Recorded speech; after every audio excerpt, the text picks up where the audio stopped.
नमस्कार सम्पूर्णमा म अहिले हाम्रो यस लाहान 24 मा रहेको मानिकदहमा श्री सलेश गबर भन्ने मन्दिर स्थित हामी आइपुगेको छौं र यहाँ आइपुगेर जाँदा अहिले आज 5 गते चैत्र 5 गते हो र यो चैत्र 5 गतेको समयमा हामी आउँदाखेरि यो मेला त वैशाख 1 गते लाग्ने हो तर यहाँ चाहिँ हामीले देखेको अलिक सरसफाइको कमजोरी देखेका छौं।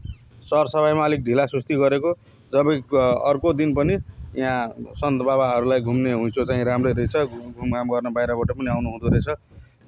धेरै पौराणिक बोट बिरुवाहरू हुन्। यो त अब हुडीले ढालेको जस्तो अवस्था देखिएको छ। त्यो त अब हुडीले ढाल्यो, यसलाई चाहिँ व्यवस्थित अहिलेसम्म भएको छैन। टुङ्गो यसो काटेको छ, त्यो राम्रो कुरा हो। तर सरसफाइमा चाहिँ तीव्र रूपमा ध्यान दिनुपर्ने अवस्था यहाँ देखिएको छ। किन भन्नाले यो पिपलको बोट धेरै पुरानो पिपलको बोट हो। हामीले हेरेदेखि नै यति मोटो देखिरहेको छ, झन् कति मोटाको हो। यो 2-3 पुस्ता 4 पुस्ता खाइसक्यो होला। यहाँ हेर्नु सिसी बोतलहरू, यसरी पानीको बोतलहरू सिसीहरू यहाँ यसरी फालिरहेको छ। यो चाहिँ अलिकति मन्दिर परिसरभित्रमा कम्पाउन्ड भित्रमा यस्तो यो सरसफाइको चाहिँ एकदमै कमजोरी देखिएको छ। यसमा चाहिँ म स्थानीय जनप्रतिनिधिहरूलाई ध्यान आकर्षण गराउन चाहे, किनकि यो कम्पाउन्ड भित्र पनि यस्तो बोतलहरू फोहोरहरू राखेको चाहिँ यो अलिकति राम्रो देखेन, शोभा दिएन मन्दिरलाई चाहिँ। मन्दिर अलिकति राम्रो सबै देखिएन। त्यही भएर स्थानीय त लाहानका 24 का वडा अध्यक्ष लगायत लाहान नगरपालिका मेयरज्यूहरूलाई सबैलाई चाहिँ यहाँ ध्यान आकर्षण गराउन चाहे। अनि यो चाहिँ यो पिपलको बोटमा यहाँ पनि फुलबारी मेलामा फुल्ने जस्तै फुल यही ठाउँमा फुल्ने हो। यहाँ शिरपात हेरिराख्नुपर्छ। यो फेरि नयाँ कलश आउला, त्यसमा फुल्ला।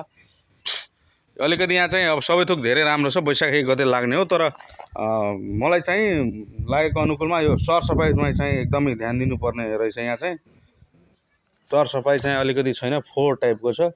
अब यो बोतलहरू सिसीहरू अब यस्तो यो के को रङ पेन्टको डब्बा हो कि के को डब्बाहरू यसरी फालिरहेको छ। यो चाहिँ अलिकति सौन्दर्यकरण भएन।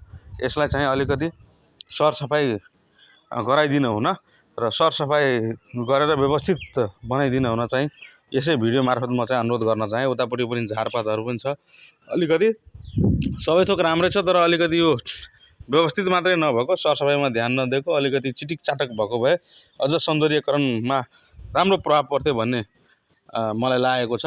त्यसैले म यो भिडियो मार्फत चाहिँ स्थानीय तहका तथा यस मन्दिर समितिहरूलाई चाहिँ ध्यान आकर्षण गराउन चाहे। हस्त, धन्यवाद।